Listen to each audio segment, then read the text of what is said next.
Hello, this video is simply about my reaction to a new initiative coming out of Susquehanna University called SU 2.0.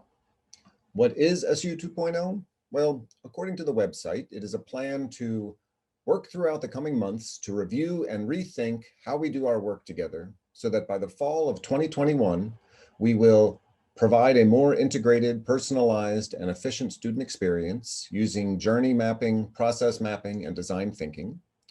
It will incorporate universal design into campus planning, building design, and classroom and work practices. It will eliminate redundant and unnecessary activities that compete with institutional priorities. It will implement inclusive campus practices and policies that recognize the unique characteristics and needs of all members of our community. And it will eliminate inclusion barriers that are hidden by traditional cultural practices. So why am I making this video? Well, I realized that the faculty who were able to have significant input into this project were generally limited to those invited by the administration to do so. Moreover, SU 2.0 is also largely based on a previous program called Census, and both programs were staffed with faculty and others who were chosen by the president and other folks at the top. Unfortunately, I didn't make the cut. And so how can I make my voice heard? Well, I do stay in touch with a lot of alums and other SU folks on social media, hence this video. So SU family, tell me what you think. I'm concerned about the direction of this initiative and where SU may be going in the years ahead. Now, right from the beginning, let me be clear. I love SU. This is a fantastic institution of higher education, and I am proud to work here on its faculty. I'm not making this video to complain, but because I want what's best for this institution and its students going forward. So let's get into the specifics. According to President Green, it's all about retention. Good. Although there does reach a point of diminishing returns that we may be close to reaching at this point, but nevertheless, greater retention is a worthwhile goal, and I support work to achieve that. Regarding the work of the Academic Steering Committee, which was one half of this program or one part of this program, lots of good stuff coming out of there with some interesting proposals about how to restructure the schools that I look forward to hearing more about in the future. There are some other parts of SU 2.0, however, that are coming out of the Administrative Steering Committee that concern me. Reshaping public safety to be about community engagement, with a student-led operational assistance program to help guide them. This feels like political posturing taking precedence over what actually ensures the greatest safety and accountability for our community members. So I'm a little concerned about that, but I look forward to learning more about how they see that playing out. You know, I couldn't help but notice that last year, right after the completion of the census program, that we lost 5 members of public safety, including 2 very well-respected gentlemen in the top 2 positions in that office. And so I'm wondering if retention and feeling valued extends to the personnel in our public safety office as well. However, what really concerns me in SU 2.0 is the developing mindset and practice regarding what is called diversity, equity, and inclusion. This will be saturating everything. And that was the word that was used, saturating. And these new initiatives will be carried out throughout our campus through a social justice lens. Now, I can't help but wonder, who thought that the answer to increasing retention of students was to saturate our community with diversity, equity, and inclusion efforts, all viewed through a social justice lens? I think there are some folks who need to step outside of their bubble for a little while and go on a listening tour, because that is not what most people want. Moreover, all of this will be under the direction, not of faculty, but administrators, not the professors, not even the academic deans. Now, to be clear, I really enjoy discussing diversity, equity, and inclusion stuff. My classes are full of it, so to speak. But there are a lot of other things worth studying, and not every class and subject should have DEI issues shoehorned into them. This is especially true when the people being forced to incorporate this material may have no expertise in these areas. Aren't they and their students better off when they teach in their area of greatest proficiency? And it also begs the question, what is being removed when this is forced in?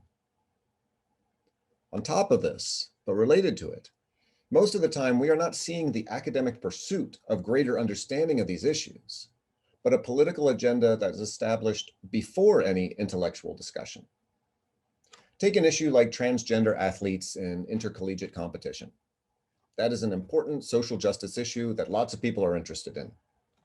Why not invite in various coaches, athletes, transgender activists, legal scholars, and others to sit down and talk through the complexities of the issue, where everyone is permitted an honest opinion without fear of losing their job?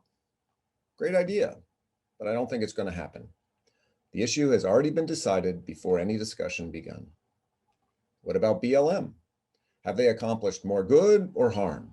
What will their legacy be? What would Martin Luther King Jr. or Malcolm X think of them?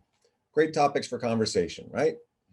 Why not bring in some BLM reps, some critics, some police, some American historians, some scholars of King, and let them critically engage the issues? Isn't that the legacy of higher education? But again, I don't think it's going to happen. Again, the issue has already been decided by the university administrators before any discussion began. And the list could go on and on. President Green recently said he wanted a marketplace of ideas as rich as possible. So do I, President Green. The question is, what is being done to achieve that? There's also the question of who is directing all of this diversity, equity, and inclusion work. Maybe a small and genuinely diverse group of faculty who teach in the diversity areas of the curriculum? Maybe scholars who have published and presented on issues related to the various subjects connected to questions of social justice? Maybe a collection of people on campus most conversant with multiple perspectives regarding issues of diversity, equity, inclusion? Maybe not. Rather, what we see at SU is what we see all over the country. Administrators run the show. Now, this is not to disparage administrators. We need them. But are they the best qualified to oversee how the campus community learns about and discusses these issues? I'm not saying this to insult them. I recognize that I don't have the background and expertise to teach sociology, coach lacrosse, direct residence life, or work in public safety. And I shouldn't be put in a position where I would be asked to do so, or to tell those folks how to do their jobs. And making matters worse, the studies clearly show that the folks holding these administrative positions represent a very narrow perspective on these issues, quite far to the left. Now, I'm not saying the problem is their position, but that they provide no diversity on how to talk about diversity. I often wonder how much these folks could tell our community about the ideas of Thomas Sowell or Shelby Steele, Jason Riley, Glenn Lowry, or John McWhorter. And if they can't, what makes them the experts to whom we entrust leadership roles with regard to these issues? So what should SU do if it is concerned about retaining our students and others and providing the best possible education in a great environment? You want to keep people? Hire the best folks and give them the opportunity to become the best they can be in their field. Chemistry professors dedicating themselves to their academic discipline and their students. Student life folks undertaking their livelihood with the freedom to try and make the most of students' on-campus experiences. Public safety officers trained and supported as they carry out some of the most difficult jobs on campus. Hiring and keeping the best people who grow to love SU and its students as I have. This is what makes us a strong community. And as for our students, make sure that they all feel that this is their home, their SU family. The offensive lineman, the second oboist, the stagehand, the physics nerd, the devout Catholic, the political activists, left, right, and center, all should feel that they are equal members of this community and that the people who run this institution see them all that way. No favoritism, no identity politics, but a university family where everyone wants you to succeed and where you will be expected to excel academically and personally. No one should ever feel that the administration cares more about one group than another. And no one should feel like Big Brother is watching in case you express an opinion outside the campus orthodoxy. That's how you do it. Thank you.